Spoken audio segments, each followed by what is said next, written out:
Bien le bonjour et bienvenue dans cette mini-série qui prend pour thème la saga Zelda. Nous voici dans le premier épisode d'analyse d'un seul titre. Et puisque je vous l'avais teasé, aujourd'hui nous allons sur le premier titre de la saga, The Legend of Zelda. Bien entendu, je vais m'appuyer sur la vidéo de présentation globale des titres et de Zelda. Je pars du principe que je ne connais pas les jeux. Dans cette vidéo, je vous propose de débuter sur une analyse des éléments ajoutés au titre, en soi les logos, pour ensuite parler du titre en lui-même. Nous finirons sur une conclusion de tous ces éléments apportés. Commençons sans plus tarder. On commence par le plus visible et ce qui nous donne le plus d'informations cachées. Comme toujours dans une analyse, on débute avec le plus gros. Ici, nous avons 3 éléments ajoutés, 2 fortement visibles alors que le troisième est plus discret. Un triangle se trouve dans le fond, c'est un triangle équilatéral qui semble fait de roches taillées. Ensuite, nous avons une épée fine qui souligne le titre. Et en dernier, se trouvent des végétaux présents un peu partout sur les autres éléments. Débutons l'analyse de ce premier titre. Le triangle est l'élément le plus percutant après le titre lui-même. Mais qu'est-ce qu'un triangle peut bien faire dans ce titre? Il est équilatéral, ce qui veut dire que tous les côtés sont de même importance. Est-ce là une nouvelle fois la preuve ou l'hypothèse d'une présence de 3 forces ou éléments liés? On remarque qu'il est fait de roches taillées, qui est abîmée et craquelée.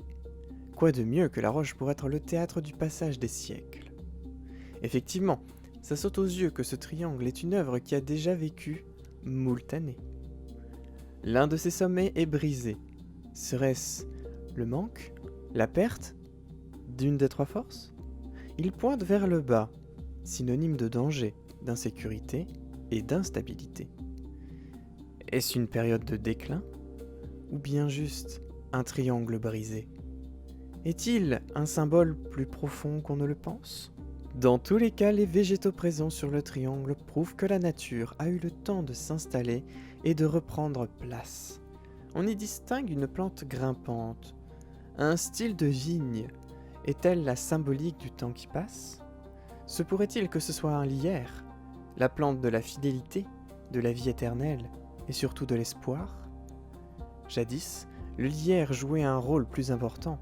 Restant vert, au feuillage persistant, il permettait de garder l'espoir durant les longs hivers sombres d'un retour du printemps et de la joie. Serait-ce une période triste et noire dans laquelle l'espoir est faible? On remarque une nouvelle fois la présence triple dans les végétaux. Coïncidence? Je ne pense pas. Triple, mais inégale, comme les sommets du triangle. Passons au dernier élément qui se trouve être une épée. Mais quel type d'épée? Longue, fine, une garde décorée et travaillée? Sommes-nous face à une rapière? Ce style d'épée que l'on retrouvait majoritairement au XVe et XVIe siècle dans la cour des nobles avec un but d'esthétique opposé à son usage de base, le combat. Mais on constate que celle-ci semble posséder un tranchant et une rigidité qui ne sont pas les caractéristiques de la rapière, mais plutôt du sabre d'infanterie.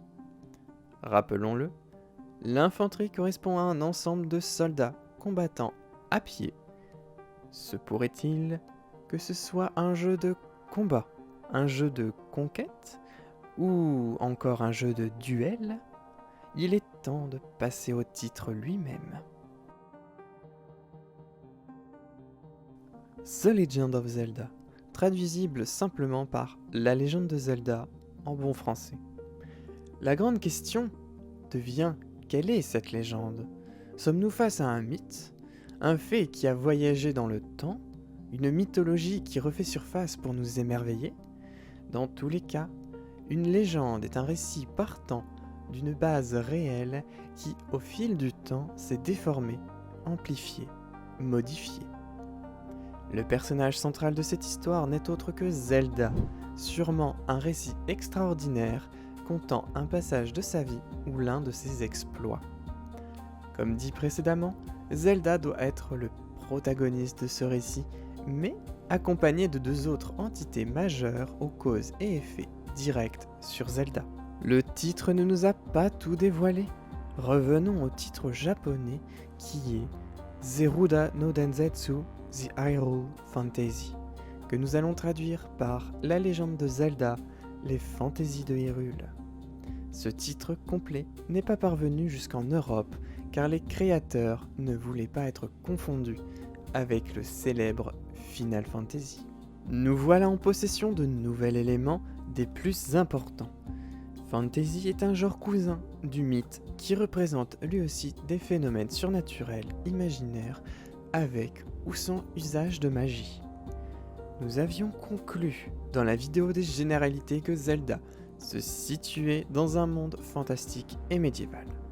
Pouvons-nous le confirmer totalement grâce à ce titre ? Hyrule, qui es-tu ? Qu'es-tu ? La majuscule du H nous permet de savoir que c'est un nom propre, qui désigne une personne ou un lieu.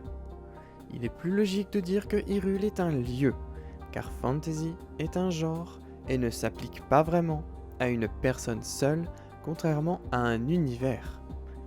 Hyrule serait un lieu emblématique de la légende de Zelda. Ville, continent, royaume, région. Nous ne savons quelle est sa taille, sa définition totale. Je vous propose de regrouper les informations dans notre conclusion. Nous remarquons depuis le début qu'il y a une grande importance dans le chiffre 3. Le triangle, symbole de stabilité et de progrès, n'est pas toujours vu ainsi, surtout quand il pointe vers le bas. La légende de Zelda, protagoniste principale, prend lieu probablement dans un monde médiéval nommé Hyrule, en plein déclin. La végétation commence à reprendre le dessus sur la civilisation. Le temps passe et les symboles s'érodent au gré des vents.